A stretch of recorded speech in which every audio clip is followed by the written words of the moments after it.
Profiteroles are one of my favorite French desserts. It's such an elegant and beautiful dessert that can be served either sweet or savory. Would you like to learn how to make a profiterole that looks like that? Golden brown, puffed up, filled with creme pâtissier or ice cream, and drizzled with chocolate. Or any savory fillings that come to mind like bechamel sauce and cheese. This is such a decadent dessert and surprisingly very easy to make. Follow my easy step-by-step recipe and you will forget about ever buying profiteroles from a bakery. First, we need to make the pâte à choux. This is the dough that's made basically from 4 ingredients: water, eggs, flour, and butter. Into a pot, place 1 stick of unsalted butter, 1 cup of water, 1 tablespoon of sugar, and half a teaspoon of salt. Turn your heat to medium and stir occasionally until your butter has melted and the water starts to boil. Turn your heat down to the minimum and add 1 cup of flour all at once, and stir it very well until all the flour is incorporated. When you don't see any white flour streaks anymore, turn your heat back to medium and continue stirring constantly for about 1 to 2 minutes to release any moisture. We also want to partially cook the flour. Once the dough comes together in one smooth mass and you see a thin film form on the bottom of the pan, take it off the heat. Transfer your dough to a separate bowl to cool slightly. To speed up the process of cooling, beat the dough for roughly 1 minute. Use 4 eggs and add 1 at a time, mixing in between, and let them fully incorporate into the batter before adding the next egg. Now don't put the eggs while your dough is still hot. That will cook the eggs and you'll end up with streaks of egg whites, and we don't want that to happen. Once all your eggs are in, continue beating until the dough has a smooth and homogeneous consistency and creates a thick ribbon when you pull up on the whisk. This dough is absolutely perfect. Now we're going to pipe our dough into the shapes desired. Transfer your dough to a piping bag with a round nozzle.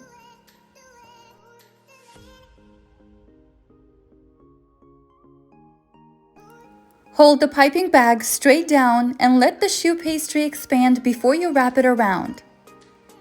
Just like that.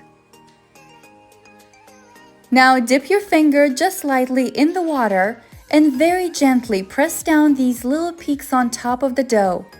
We don't want them to burn during the baking process. Get those in the oven and watch them rise.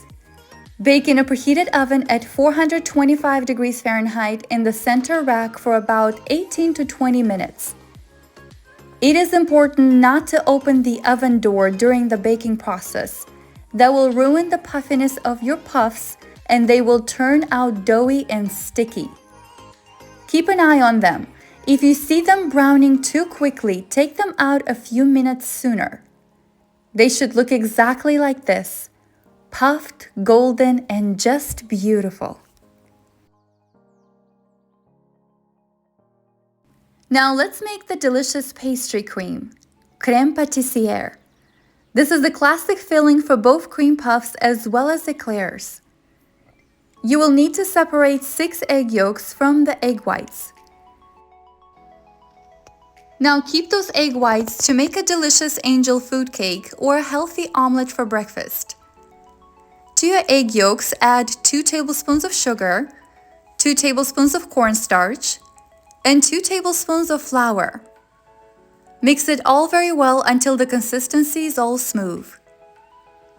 In a saucepan, add 2 cups of milk, half a cup of sugar, and a splash of vanilla. Turn your stove on and bring the milk to a simmer. Do not bring it to a boil. Once you notice tiny bubbles on the surface and the milk steaming, take it off the heat.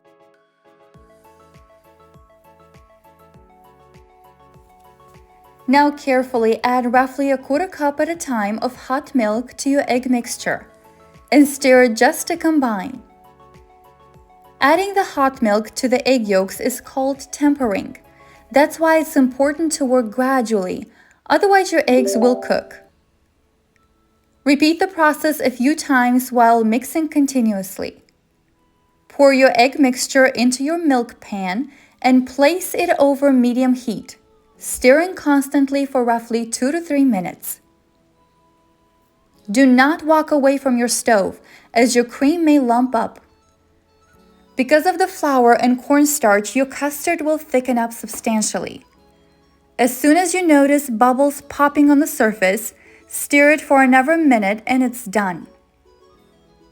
Remove it off the heat and stir in 2 tablespoons of butter and mix until smooth and your butter is fully incorporated.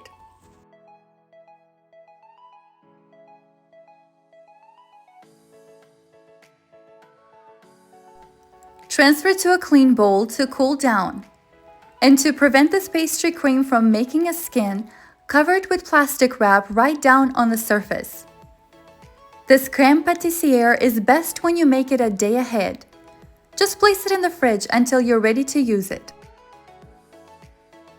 In a separate bowl, add 1 cup of heavy whipping cream and 2 tablespoons of powdered sugar. Beat with an electric mixer until thick and fluffy. We will use this mixture to lighten up our Creme Patissier. Once your cream is cooled, use a spatula to gradually fold your whipped cream. Mix it in circular motions to preserve that fluffiness. Now look how amazing this Creme Patissier turned out. So creamy, it smells and tastes delicious.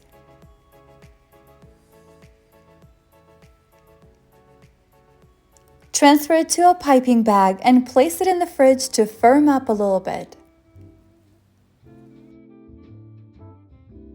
Now look at these golden brown, baked to perfection pastries. They have puffed up beautifully and have a nice light filling. This is how a perfect profiterole should look like. If your profiteroles are doughy and sticky inside, something was wrong with the ingredients ratio. Make sure your pastries are completely cooled before you fill them with the Creme Patissier. They are very hollow inside and are easy to fill with whatever you want. Use a pointy nozzle that will help you break into the pastry and fill it up with the delicious cream. For our topping, let's melt some chocolate. To a bowl, add 1 cup of semi-sweet chocolate chips or a tasty chocolate of your choice, and 1 tablespoon of butter. To your chocolate, add a quarter cup of hot, heavy cream and stir to combine until it has a runny consistency. Place your profiteroles over a rack and line a parchment paper under it. Drizzle your delicious melted chocolate on top. Oh, how glossy and delightful they look. The cream needs time to set, so it's best if you place them in the fridge for several hours or even overnight.